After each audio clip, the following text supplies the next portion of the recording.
everyone, welcome back to Eric's Everyday Watches. Today I'm doing another one of my videos where I can compare a specific model lineup. So I received this Tissot chronograph about a year ago as a gift. And I admit at the time I really didn't know much about Tissot. And I think Tissot is one of those brands that when you're first starting out collecting watches, you're unfamiliar with. Because they're not one of those brands that we all grew up with knowing about, such as Timex or Casio. And they're not one of those super famous luxury brands that get their name thrown around all the time, like Rolex.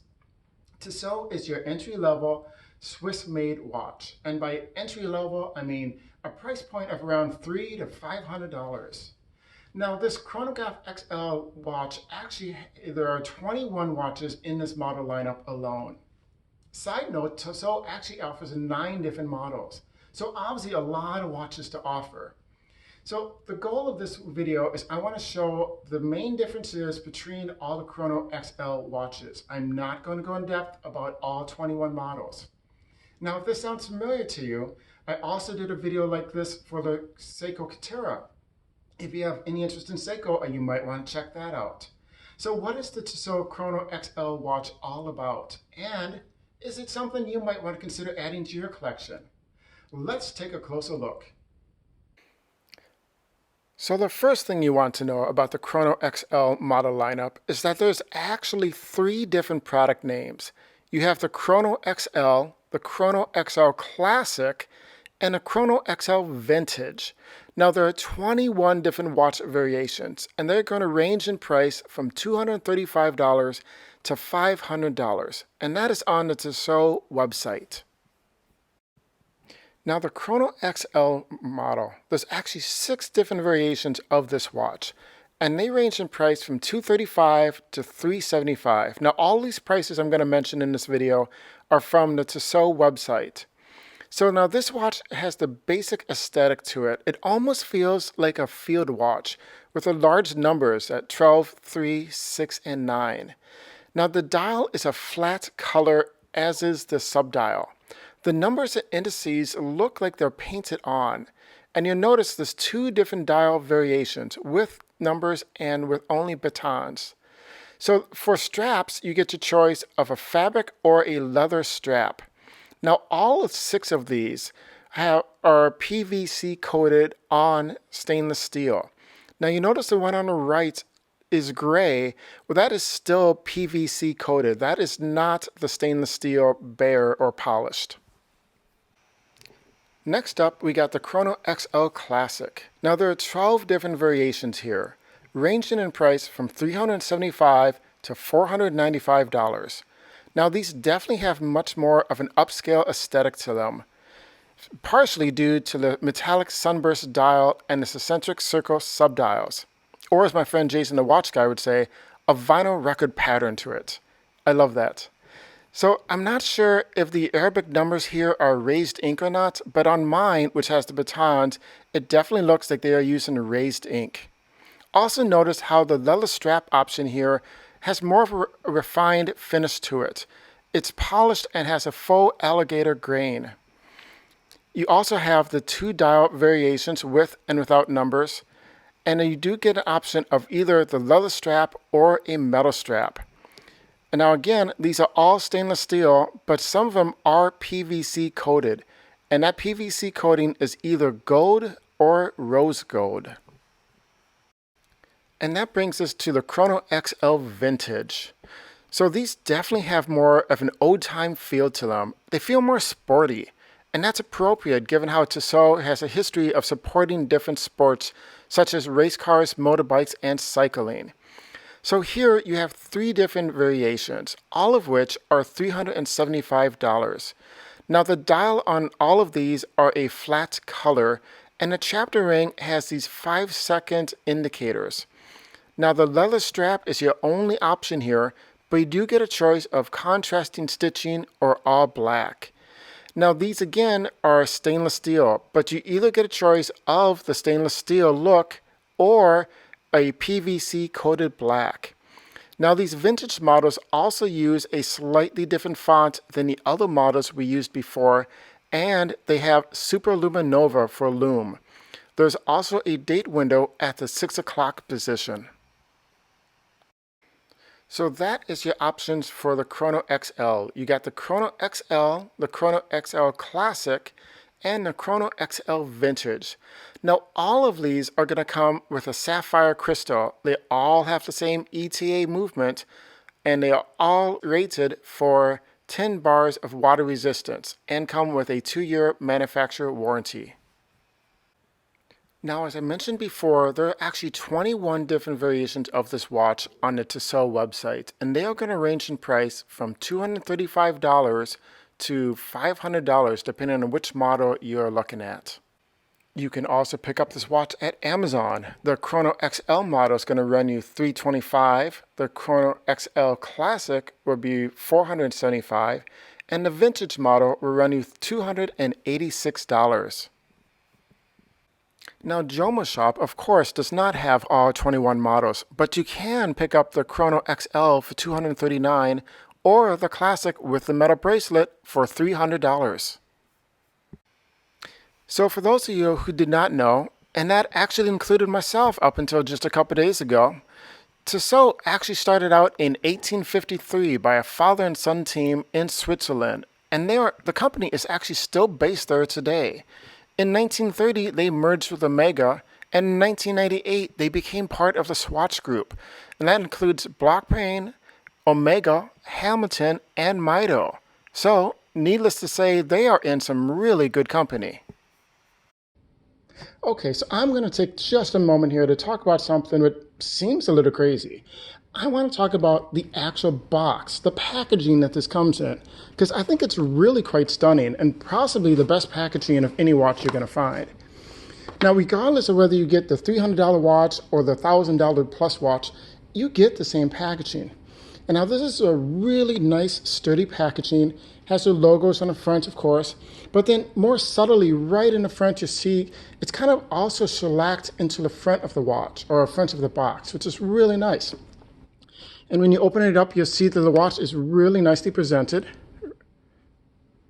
But, it's more than that.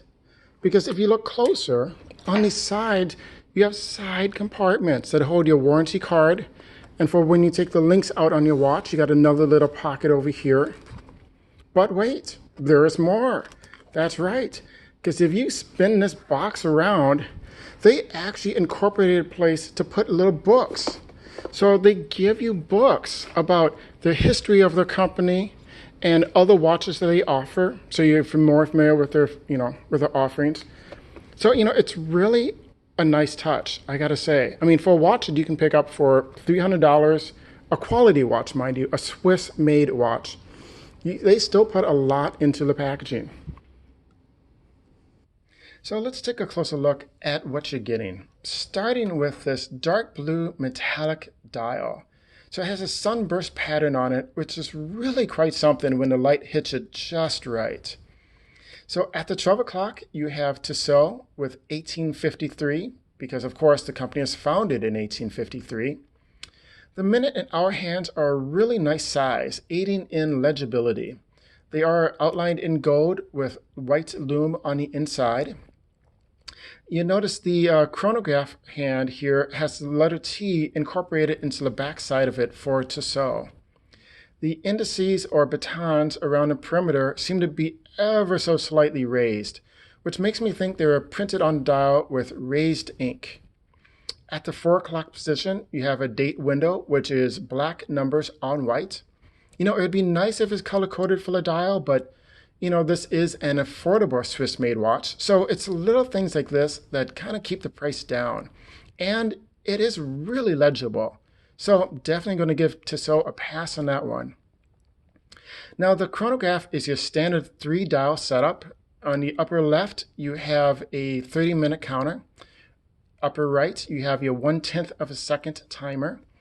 And at the 6 o'clock, you have your running second hand. Also at the 6 o'clock, you have those ever so desired words of Swiss made. Now this watch does have 100 meters water resistance and a gold-plated bezel. Topping all that off, of course, is your Sapphire Crystal. And of course, That's exactly what you'd expect from a Swiss-made watch. And Tissot actually puts a sapphire crystal on every watch they make. So kudos to you, Tissot, for that one. Now the movement is an ETA G10.212. It's not the highest caliber movement made by ETA, but it does have an estimated 38-month battery life. Now all of these watches are listed as E.O.L quartz, meaning when they get near the end of their life, the second hand will actually click every 2 seconds instead of every 1 to indicate that the battery is low and needs to be replaced soon. So another thing I want to point out to you is actually this chronograph, because this is really kind of something. Watch, so I'll push the button, start the chronograph. You'll see the chronograph hand starts to move. We'll let it get down to, let's say 7 seconds, good number. Now, I stop it. Now watch what happens when I reset it. Watch how quickly it goes. Boom. Really nice, right? It almost feels like a mecha quartz watch, but it's not. It's just a quartz watch. But I've never seen a chronograph hand snap back as quickly as the Tissot does. So moving on. The bracelet it comes with is a solid link bracelet. It has a really nice heft to it. The outsides are polished, while the inside gold part is more of a brushed feel to it. The clasp itself is pressed. It is not milled, but it does have 5 micro adjustments to ensure a really good fit. And the logo is embossed or etched on the clasp itself. Now, overall fit and finish is exactly what you expect. There's no sharp edges. Everything has a really nice attention to detail on it. The diameter of the watch is 45 millimeters. The thickness is 11. So it should fit under most dress shirts, not all dress shirts. Notice the crown is signed with their logo. The lug width is 22 millimeters. And the lug-to-lug distance, you have 51 millimeters. Now let's see how it looks in action. I think this 45 millimeter watch looks good on my 7-inch wrist. Now, I am one partial to large watches. My sweet spot is about 42 millimeters. So 45 is pushing it. But I think it works, or at least it works for me. And in part due to the downturned lugs, the watch seems to wear smaller than the actual size would suggest. This watch definitely has some wrist presence, in part due to its size, but also because of the blingy nature of its polished two-tone case. And don't forget the metallic sunburst dial, that is an eye-catcher. So overall impressions of this watch. I love the fact that it's Swiss-made and everything that comes with it. You know, the quality, the fit and finish, the history of the brand, the color combination of the blue dial and white hands, the gold accents, and yes, even the two-tone metals. You know, I love the quick return of the chrono hand and the solid link bracelet with the multiple micro adjustments. Why can't every watch have micro adjustments? And of course, you gotta love that sunburst dial. Now, what would I change if I could? Well, you know, it is a bit of a finger magnet because of its high polished finish. You know, and I do feel like the crown is larger than it actually needs to be. It's already a large watch, but having that crown be a little smaller and the pushers would have helped it to make it feel a little bit more upscale. And last, if it was just a millimeter or two thinner so that it definitely fits underneath all dress shirts, that definitely would have been a plus in my book. You know, then again, I haven't worn a dress shirt for over 2 years, since before COVID, so maybe that one's not a big deal for me. So where does that leave us? An entry-level luxury Swiss-made watch for around $300 to $500 from a brand that's been around since 1853. Now, Is it the most sought after brand in the entire watch community? Probably not. But when I got it, I definitely felt like my collection was moving upscale. Like most people into watches, I started with Timex, Citizen, and Seiko, and now my collection includes Tissot. Maybe that feeling of adding something a little exclusive and a little higher quality, maybe that alone is worth the entry fee of $300 to $500. So there you have it. Let me know in the comments below. Were you familiar with the brand Tissot? Do you have a Tissot in your collection? If you enjoyed this video, please consider hitting the like button and subscribing. Until then, this is Eric from Eric's Everyday Watches reminding you, buy the watches you love and don't worry about what anybody else says or thinks. This is your watch collection and you're the only one that's going to be wearing it. Until then, I'll see you in the next video.